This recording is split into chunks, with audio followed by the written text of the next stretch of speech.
Students, आज का जो हमारा लेक्चर है वो है सब ब्रांचेस ऑफ बायोलॉजी।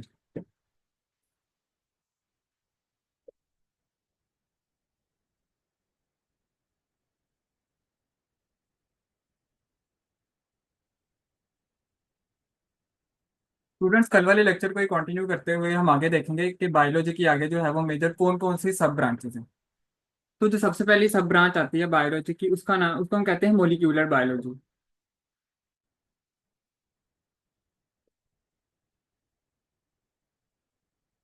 अब मोलिक्यूलर बायोलॉजी की बात करने से पहले हमें इस चीज का पता होना चाहिए कि मोलिक्यूल्स किसको कहते हैं। दुनिया में जितनी भी चीजें हैं वो सारी मिलकर एटम से बनी हुई हैं। दुनिया में जितनी भी चीजें हैं वो सारी एटम से कंपोज हुई हैं। एटम्स आपस में कंबाइन होकर मॉलिक्यूल्स बनाते हैं, और मॉलिक्यूल्स आपस में कंबाइन होकर जो है वो डिफरेंट एलिमेंट्स बनाते हैं, जिससे आगे डिफरेंट चीजें जो है वो फॉर्म होती हैं। तो मॉलिक्यूल्स बेसिकली जो है वो एटम्स की कॉम्बिनेशन को कहते हैं।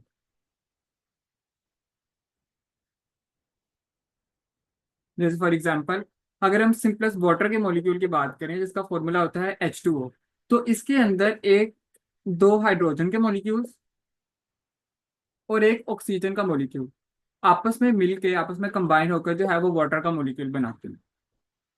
तो मॉलिक्यूल्स बेसिकली जो है वो कॉम्बिनेशन ऑफ एटम से जो मिलकर जो स्ट्रक्चर बनता है उसको हम मॉलिक्यूल्स कहते हैं। मॉलिक्यूलर बायोलॉजी के अंदर हम मॉलिक्यूल्स की स्टडी करते हैं।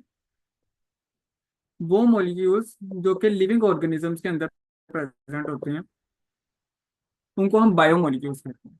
अब बायोमोलिक्यूल्स के अंदर पहला मॉलिक्यूल आता है कार्बोहाइड्रेट।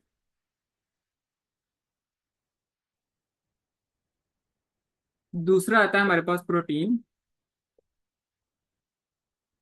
तीसरा आता है लिपिड। और चौथा आता है हमारे पास न्यूक्लिक एसिड,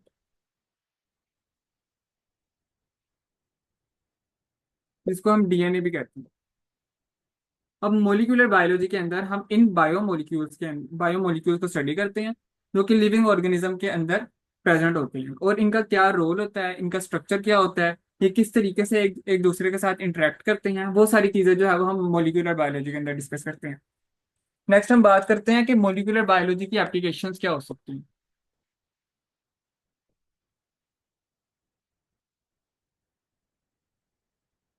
जो पहली एप्लीकेशन,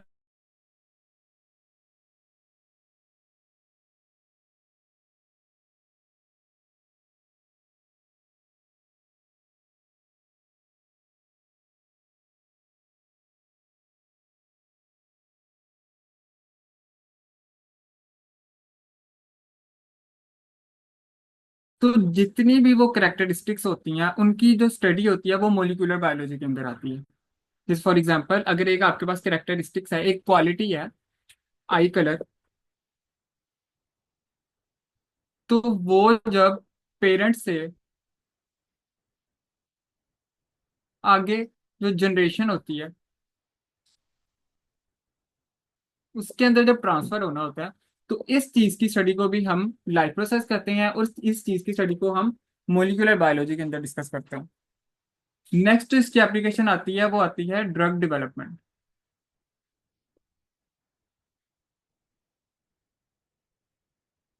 यानी कि जितनी भी ड्रग्स बनती हैं, जितनी भी दवाइयां बनती हैं जो कि हार्मलेस ड्रग्स होती हैं, के अंदर आती है। थर्ड चीज आती है, थर्ड एप्लीकेशन हमारे पास जेनेटिकली मॉडिफाइड प्रोडक्ट्स। अब जेनेटिकली मॉडिफाइड प्रोडक्ट का क्या मतलब है? जेनेटिकली मॉडिफाइड प्रोडक्ट्स का ये मतलब है कि वो प्रोडक्ट्स जो कि लिविंग ऑर्गेनिज्म ने, ह्यूमन ने खासकर, खुद बनाए हैं।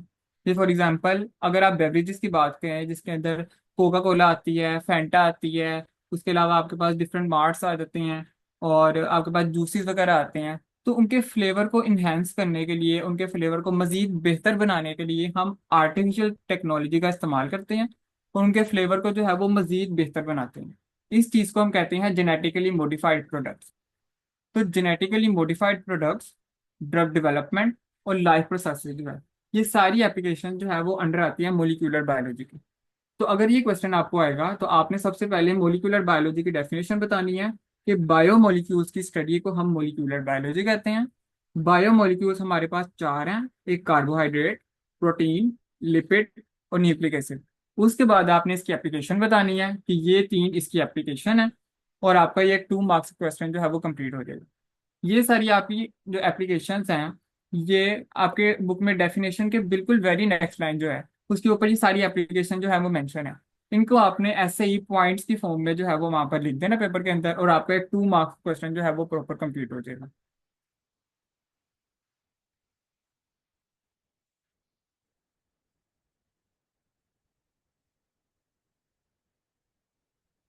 तो स्टूडेंट जो नेक्स्ट ब्रांच आती है हमारे पास वो आती है एम्ब्रियोलॉजी।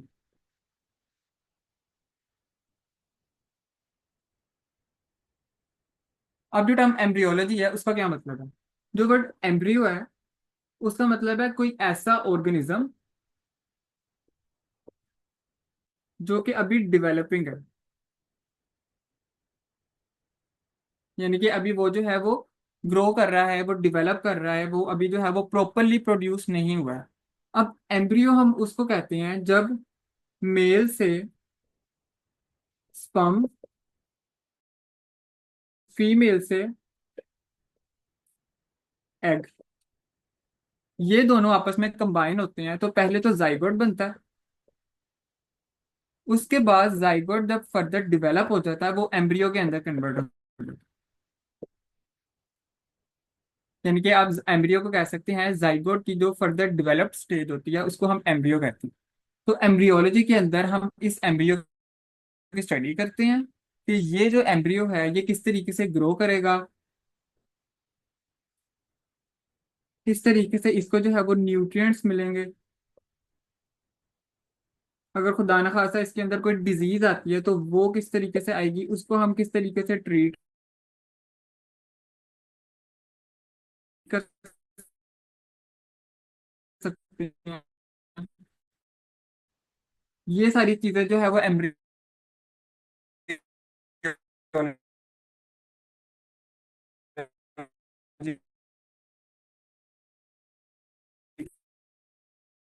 के अंदर है।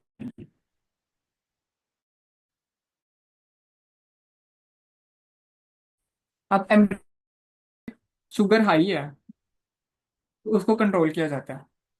दूसरी बात, अगर शुगर लो है तो ग्लूकागोन लिया जाता है।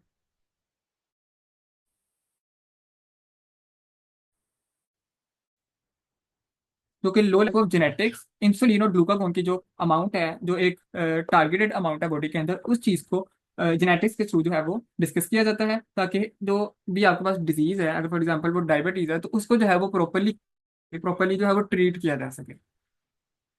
इसी तरह जो नेक्स्ट हमारे पास एप्लीकेशन आती है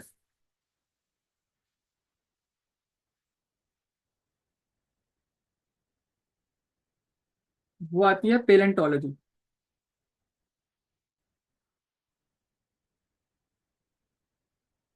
अब पेलेंटोलॉजी किसे कहते हैं? पेलेंटोलॉजी के अंदर हम फॉसिल फ्यूल्स की स्टडी करते हैं। पेलेंटोलॉजी के अंदर हम फॉसिल फ्यूल्स की स्टडी करते हैं। अब फॉसिल फ्यूल से क्या मुराद है? फॉसिल फ्यूल से मुराद है जो भी रिमेनिंग होता है, जो भी आपके पास रिमेनिंग मैस है किसी भी सब्सटेंस का, किसी भी लिविंग ऑर्गेनिज्म का, फॉर एग्जांपल वो प्लांट का हो सकता है, वो एनिमल का हो सकता है। प्लांट्स या फिर एनिमल का जो रिमेनिंग मैस है, यानी कि उनकी डेथ होने के बाद जो भी उनके बोन्स बच गई हैं, उनका अगर कोई गोश्त के टुकड़े हैं वो बच गए हैं, तो वो जब बहुत सालों के बाद, बहुत सालों के अंदर, मिनिमम 100 ईयर्स के अंदर, जब वो under the rock under the rock जो है जब वो दब जाते हैं, तो उसकी स्टडी को जो है वो हम फॉसिल फ्यूल्स कहते हैं। यानी कि जो प्लांट्स और एनिमल्स होते हैं उनका जो रिमेनिंग मैस होता है, यानी कि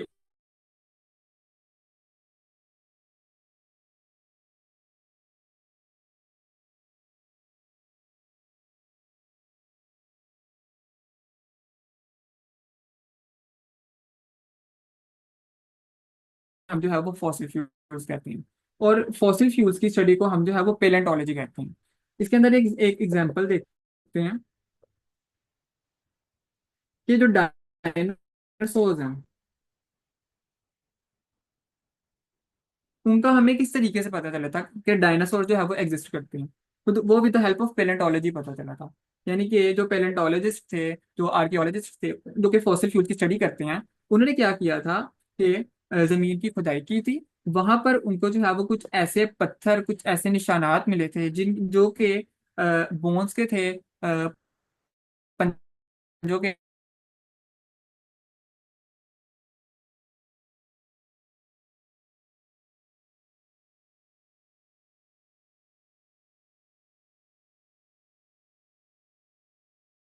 निशान के थे, जो कि ह्यूमन से काफी जो है वो साइज में, जो है वो में भी, इसकी एप्लीकेशन में भी एवोल्यूशन की स्टडी आती है। अब एवोल्यूशन क्या होता है? एवोल्यूशन होता है कि एक जनरेशन से दूसरी जनरेशन जितनी भी मॉडिफिकेशन, जितनी भी चेंजिंग आती है, उस चीज को हम एवोल्यूशन कहते हैं। जैसे फॉर एग्जांपल, पहले बहुत सारे वक्तों में जो है वो डायनासोर्स रहा करते थे। उसके बाद आहिस्ता आहिस्ता डायनासोर्स की डेथ होती गई, तो चीजें जो है वो चेंज होना शुरू हो गई, मॉडिफाई हो गई। अब आजकल जो है वो नाउ डेज के अंदर जो डायनासोर्स हैं उनका कोई भी नामो निशान नहीं है। तो ये सारी जो चेंजेस आई हैं, ये सारी जो है वो वेरिएशंस आई हैं, वो चीज़ जो है वो अंडर स्टडी ऑफ एवोल्यूशन आती है, उस चीज़ को हम एवोल्यूशन कहते हैं। तो दूसरी इसकी एप्लीकेशन आ जाती है, वो आती है डायनासोर एविडेंस।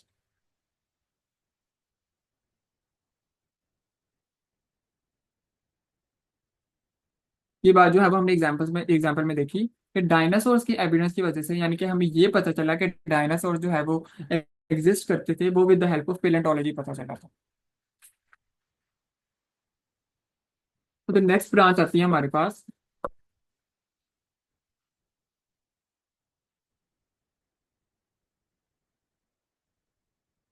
जो नेक्स्ट ब्रांच आती है हमारे पास, वो आती है टेक्सोनॉमी।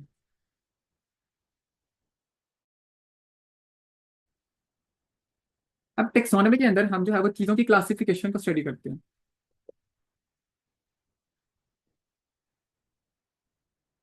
टेक्सोनॉमी के अंदर हम चीज़ों की क्लासिफिकेशन को स्टडी करते हैं, यानी कि चीज़ें जो है वो किस तरीके से डिवाइड हुई हुई हैं, किस तरीके से उनको जो है वो कैटेगराइज किया हुआ है। ये जो है वो under under the study of जो है वो टेक्सोनॉमी आता है। फॉर एग्जांपल अगर हम बात करें ऑर्गेनिजम्स की, अब ऑर्गेनिज्म भी जो है वो दो तरह के हो सकते हैं। एक लिविंग ऑर्गेनिज्म हो सकता है, और दूसरा जो है वो नॉन लिविंग हो सकता है। अब लिविंग के अंदर भी कैटेगरीज आ जाती हैं, जैसे प्लांट्स आ जाते हैं, एनिमल्स आ जाते हैं, ह्यूमंस आ जाते हैं, और माइक्रो ऑर्गेनिजम्स आ जाते हैं। और जो नॉन लिविंग थिंग्स हैं उसके अंदर एग्जाम्पल के अंदर, जैसे फॉर एग्जाम्पल चेयर है, बुक है, टेबल है, ये सारी नॉन लिविंग थिंग्स आ गई हैं। तो ये आगे फर्दर जो है वो मजीद कैटेगराइज हो गई हैं, मजीद जो है वो डिवाइड हो गई हैं, और फिर सब डिवाइड हो गई हैं। तो ये एक प्रॉपर जो टेबल बन गया आपके पास, प्रॉपर एक जो है वो क्लासिफिकेशन बन गई है। इस चीज को जो है वो हम टेक्सोनॉमी कहते हैं। यानी कि क्लासिफिकेशंस की स्टडी को हम जो है वो टेक्सोनॉमी कहते हैं। ये आगे जाके आप फर्दर देखेंगे कि किस तरीके से जो प्लांट्स हैं वो आगे फर्दर कैटेगराइज हैं, फिर उनकी सब कैटेगरी आएगी।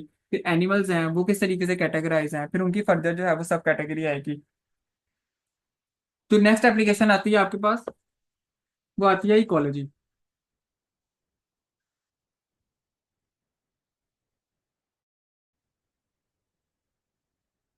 नेक्स्ट ब्रांच आती है आपके पास, वो आती है इकोलॉजी। अब जो टर्म इकोलॉजी है, यहाँ पर इको का मतलब है इकोसिस्टम। यहाँ पर जिसको आप इन्वायरमेंट भी कह सकते हैं।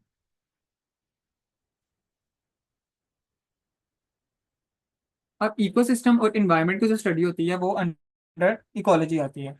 इकोलॉजी के अंदर आप ये देखते हो कि रिलेशनशिप देखते हैं लिविंग ऑर्गेनिजम्स का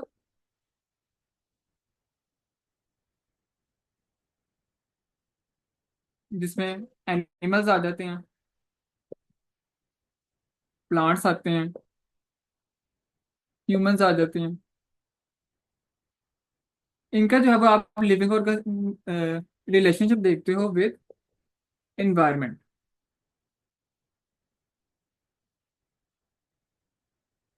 जैसे फॉर एग्जांपल, जो टेम्परेचर है, अगर वो बहुत ज्यादा है, हाई है बहुत, तो उसका जो है वो लिविंग ऑर्गेनिज्म की लाइफ के ऊपर क्या असर होगा। अगर टेम्परेचर है वो बहुत ज्यादा लो है, फ्रीजिंग पे है, तो उसका लिविंग ऑर्गेनिज्म के ऊपर क्या असर होगा, वो किस तरीके से जो है वो लिविंग ऑर्गेनिज्म को इफेक्ट करेगी। तो रिलेशनशिप देखते हैं लिविंग ऑर्गेनिज्म और इन्वायरमेंट के दरमियान, इस चीज को हम जो है वो इकोलॉजी कहते हैं। इसकी एप्लीकेशंस के अंदर आप फूड चेन को स्टडी करते हो। दूसरी चीज आप जो है वो रिलेशन को स्टडी करते हो। रिलेशन किसका? लिविंग ऑर्गेनिजम्स का और एनवायरनमेंट का। अब फूड चेन से क्या मुराद है? फूड चेन से मुराद है, जैसे फॉर एग्जांपल, अब लाइन है, अगर वो डियर को खाता है, उसके बाद जो डियर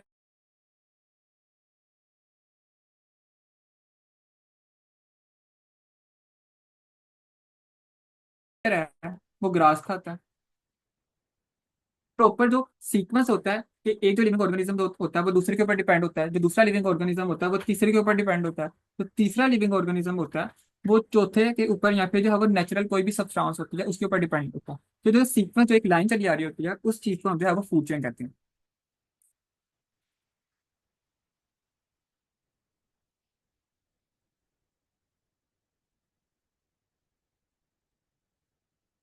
जो नेक्स्ट ब्रांच आती है आपके पास, वो आती है मेराइन बायोलॉजी।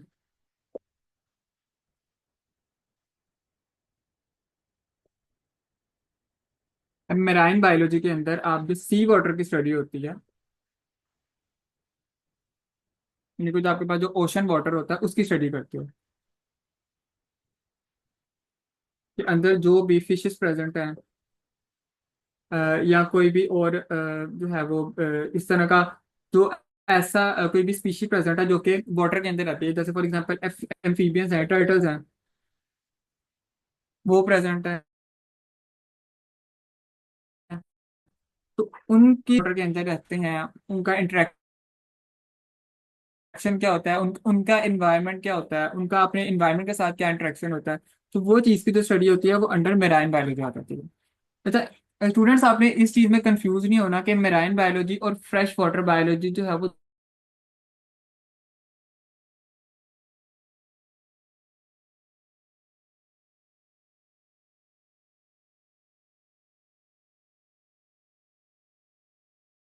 दोनों सेम चीज़ हैं। अगर आप जो लेक्स का होता है, जो पॉन्ड्स होता है, उसकी स्टडी करते हो, और मेराइन बायोलॉजी के अंदर जो सी वाटर होता है, जो आपके पास सॉल्टी वाटर होता है, उसकी स्टडी करते हो। अब मेराइन बायोलॉजी की अगर हम एप्लीकेशन की बात करें, तो उसकी पहली एप्लीकेशन ये आती है, ये ओशन की डाइवर्सिटी को डिस्कस करते हैं।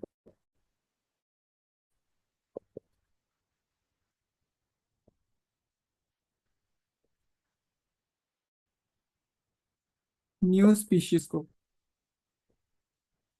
अब ओशन डाइवर्सिटी से क्या मुराद है?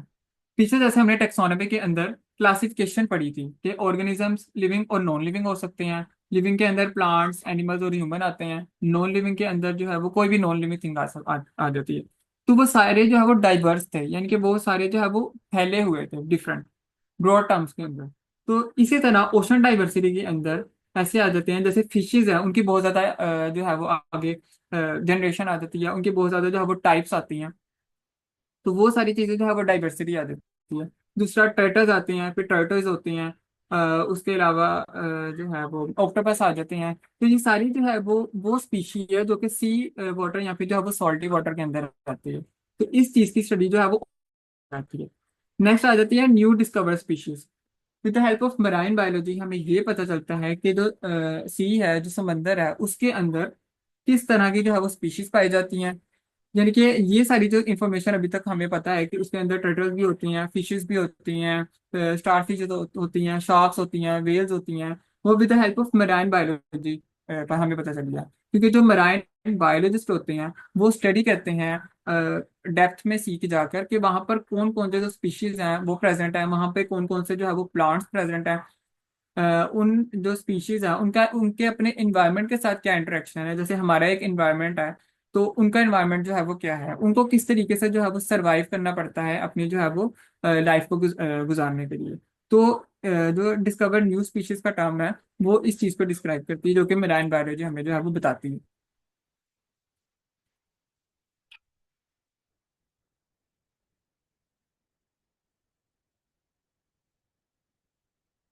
अच्छा स्टूडेंट, जो नेक्स्ट आती है आपके पास ब्रांच, वो आती है पैथोलॉजी। अब पैथोलॉजी के अंदर आप जो है वो डिजीजेस की स्टडी करते हो। डिजीजेस को आप जो है वो डायग्नोसिस करते हो, या फिर डिजीज की जो है वो आप स्टडी करते हो। डिजीज की स्टडी करने से मुराद ये है कि आप जो है वो ये देखते हो कि ये जो डिजीज है इसकी कोज क्या है, ये किस वजह से हुई है, इसके जो है वो सिम्टम्स क्या हैं, यानी कि इसकी जो है वो अलामात क्या हैं, हमें किस तरीके से पता चलेगा कि अगर फॉर एग्जांपल अगर हमें बुखार हो रहा है, या फिर हमें जो है वो वॉमिटिंग, या हो सकता है हमें जो है वो जनरल फीवर हुआ हो जिसकी वजह से हमें जो है वो वॉमिटिंग हो रही है। तो with the help of symptoms हमें जो है वो ये पता चलेगा कि हमें जो है वो किस टाइप की डिजीज है। तो ये सारी जो कैटेगरी होती है, ये सारी जो डिवीजन होती है, वो जो है वो डिजीज डायग्नोसिस की, यानी कि डिजीज को जो है वो पहचानने में मदद करती है। और इस चीज की स्टडी को हम जो है वो पैथोलॉजी कहते हैं। अब जो पर्सन पैथोलॉजी को स्टडी करता है,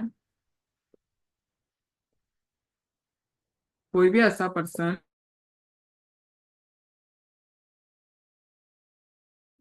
जो कि पैथोलॉजी को स्टडी करता है उसको हम कहते हैं पैथोलॉजिस्ट। कोई भी। अब जो पैथोलॉजी की एप्लीकेशन है, पैथोलॉजी की एप्लीकेशन ये है,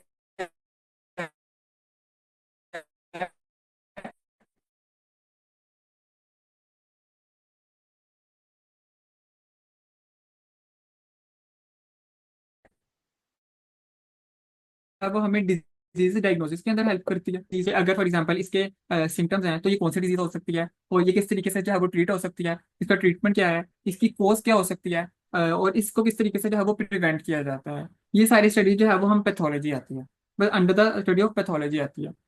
तो स्टूडेंट्स, जब भी आपको सब ब्रांचेस आएंगी बायोलॉजी के, अगर उन्होंने आपसे जो है वो कोई एक स्पेसिफिक ब्रांच पूछी, सब ब्रांच पूछी हुई है, या फिर आपसे जो है वो डिफरेंस पूछा हुआ है दो सब ब्रांचेस के दरमियान, तो आपने इसी तरीके से पहले उनके डेफिनेशन लिखनी है। उसके बाद आपने उसकी जो है वो नीचे एप्लीकेशन लिखनी है। दूसरी साइड पे आपने दरमियान में एक लाइन लगाकर डेफिनेशन लिखनी है। उसके बाद आपने नीचे जो है वो उसकी एप्लीकेशन लिखनी है। जैसे फॉर एग्जांपल,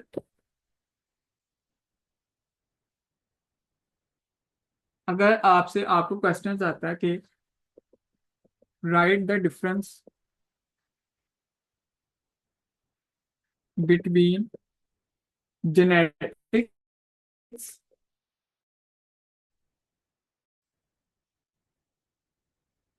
and embryology।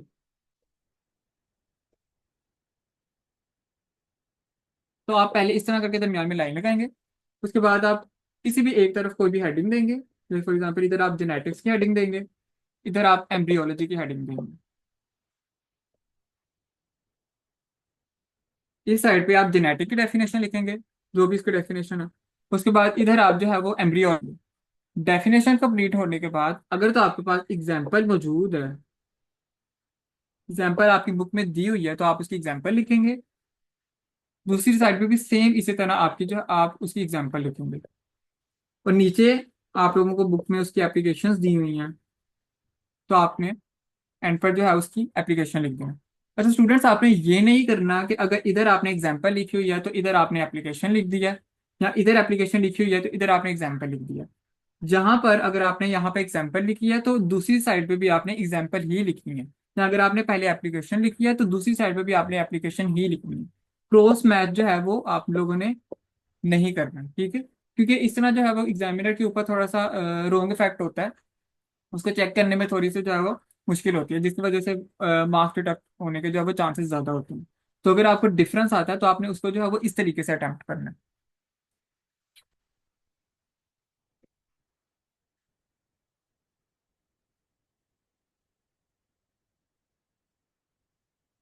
तो नाइन्थ ब्रांच आती है हमारे पास, वो आती है इम्यूनोलॉजी। अब इम्यूनोलॉजी के अंदर हम इम्यून सिस्टम को स्टडी करते हैं। अब इम्यून सिस्टम क्या होता है? इम्यून सिस्टम ऐसा सिस्टम होता है कि जब आप बीमार होते हैं तो बॉडी उस बीमारी को ठीक करने के लिए, आपको जो है वो प्रॉपरली हेल्दी पर्सन बनाने के लिए उस बीमारी को जिस तरीके से खत्म करती है, जिन प्रोसेसेस के थ्रू उसको खत्म करती है, उस चीज को जो है वो हम इम्यूनोलॉजी कहते हैं। अब इसके अंदर दो टर्म्स आ जाती हैं, एक आ जाती है एंटीजन, एक आता है एंटीबॉडीज।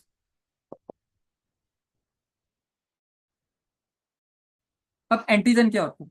एंटीजन कोई भी ऐसी फॉरेन सब्सटेंस एलिमेंट होता है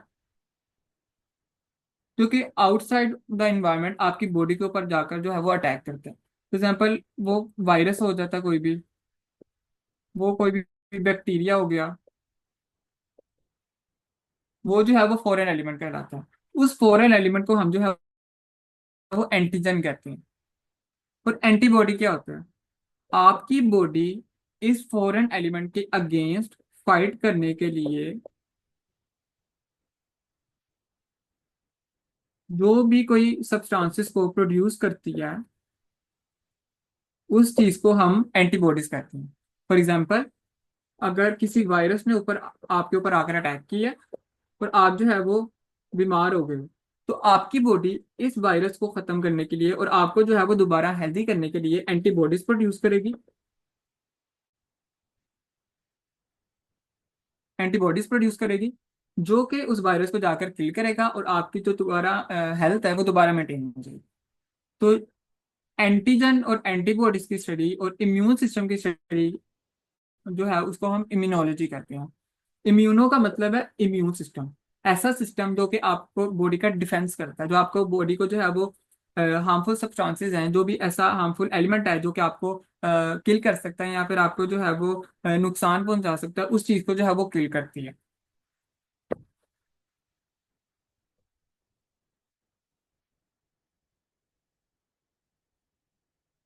तो लास्ट ब्रांच आती है आपके पास, वो आती है फार्माकोलॉजी।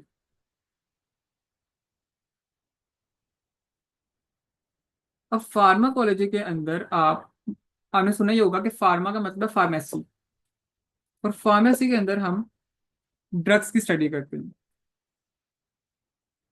यानी कि ड्रग्स का जो भी इफेक्ट होता है हमारे ऊपर, वो इफेक्ट पॉजिटिव हो सकता है, वो जो है वो नेगेटिव इफेक्ट हो सकता है। वो ड्रग की जो है वो मैन्युफैक्चरिंग, यानी कि वो उसकी जो है वो प्रोडक्शन किस तरीके से हुई हुई है, वो अंडर द स्टडी ऑफ जो है वो फार्माकोलॉजी आता है। यानी कि फार्माकोलॉजी के अंदर हम फार्मेसी ड्रग्स की स्टडी करते हैं और उन ड्रग्स का जो है वो इफेक्ट देखते हैं। वो पॉजिटिव इफेक्ट हो सकता है, वो नेगेटिव इफेक्ट होता है, क्योंकि ड्रग्स दो टाइप के होते हैं। एक होता है हार्मफुल ड्रग्स और एक होता है हार्मलेस ड्रग्स। इनके ऐसे ड्रग्स होते हैं जिनके इनटेक से आपको जो आपकी बॉडी जो है वो नुकसान में जाती है, वो आपकी बॉडी को अफेक्ट करते हैं। और जो हार्मलेस ड्रग्स होते हैं, वो जो हम दवाइयाँ खाते हैं, वो होती हैं जो कि आपकी बॉडी को क्योर करती हैं, आपकी बॉडी को ट्रीट करती हैं।